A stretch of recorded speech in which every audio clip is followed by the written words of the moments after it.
Les fans de la saga Star Wars et du célèbre aventurier de George Lucas lui doivent beaucoup. On a appris ce jeudi 6 avril le décès de Norman Reynolds à l'âge de 89 ans.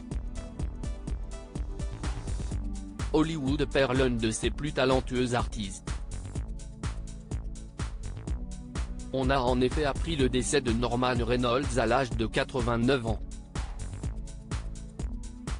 Dans un communiqué transmis par sa famille, il est indiqué qu'il est décédé dans son lit paisiblement aux côtés de sa femme, Anne et de ses 3 filles.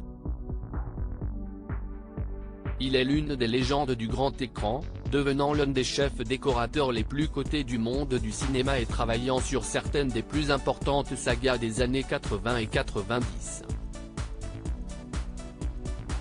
Norman Reynolds a façonné Star Wars et Indiana Jones. La carrière de Norman Reynolds démarre en 1974 lorsqu'il vient en aide à Stanley Donen pour son adaptation du Petit Prince, le roman culte pour enfants d'Antoine de Saint-Exupéry.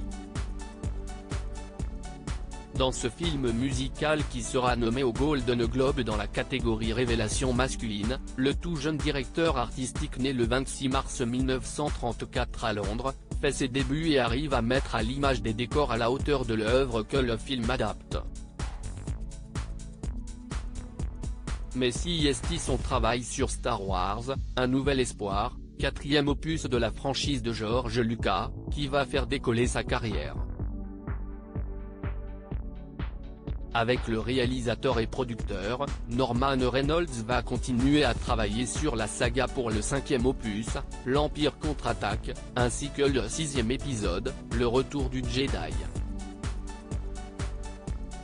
Le duo va alors façonner ce qui reste encore aujourd'hui l'une des principales sources d'inspiration de nombreux films de science-fiction, notamment L'Étoile Noire ou Le Cercueil en Carbonite. Mais juste avant de clôturer la trilogie originale, il va également s'occuper de l'univers du tout premier épisode d'Indiana Jones, Les Aventuriers de l'Arche perdue. Un génie créatif aux côtés des plus grands réalisateurs, les deux hommes vont retravailler ensemble sur le film Empire du Soleil, qui sera célébré au travers de nombreuses cérémonies, révélant le jeune acteur Christian Bale. La même année, Norman Reynolds réalisera 2 épisodes d'Histoire fantastique, une série produite par Steven Spielberg, qui a eu droit à un remake sur Apple TV+. Dans les années 90, et fort de ses 2 Oscars, il signera la direction artistique d'Alien 3, et s'occupera de l'adaptation au cinéma de la franchise Mission Impossible, avec Tom Cruise. Sa dernière œuvre dans ce domaine se fera aux côtés de Chris Columbus. Quelques années avant que ce dernier ne s'occupe d'adapter les romans Harry Potter sur grand écran, il signe L'Homme bicentenaire, succès aux États-Unis, et doté d'un budget de 100 millions de dollars.